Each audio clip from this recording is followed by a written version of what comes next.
ముఖ్యమంత్రి చంద్రబాబు అమరావతి నిర్మాణంపై దూకుడు పెంచారు. రాజధానిలో 200 కోట్ల రూపాయల వ్యయంతో 4 స్టార్ హోటల్ కట్టేందుకు తాజాగా దస్పల్లా గ్రూప్ ఆఫ్ హోటల్స్ కు ప్రభుత్వం అనుమతి మంజూరు చేసింది. ఇతర సంస్థలకు ఇచ్చిన విధంగానే పర్యాటక విధానంలో దస్పల్లాకు కూడా రాయితీలు ఇవ్వనుంది.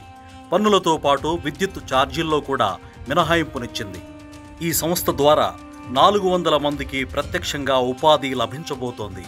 అలాగే 177 కోట్ల రూపాయలతో సదరన్ గ్లోబ్ హోటల్ సంస్థ కూడా 4 స్టార్ హోటల్ ఏర్పాటు చేస్తోంది.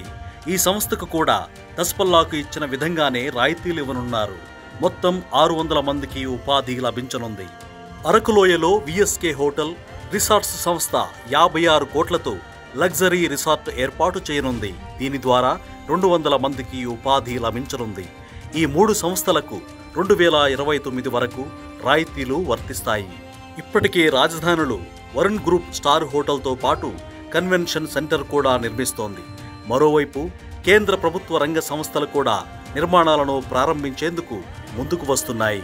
ఒకేసారి 12 బ్యాంకుల ప్రధాన కార్యాలయాల నిర్మాణానికి శంకుస్థాపన కేంద్ర ఆర్థిక శాఖ మంత్రి నిర్మలా సీతారామన్ చేతుల మీదుగా జరగనుంది. Reserve bank of India governor Shaktikanta Das కూడా ఈ కార్యక్రమానికి హాజరవుతారు.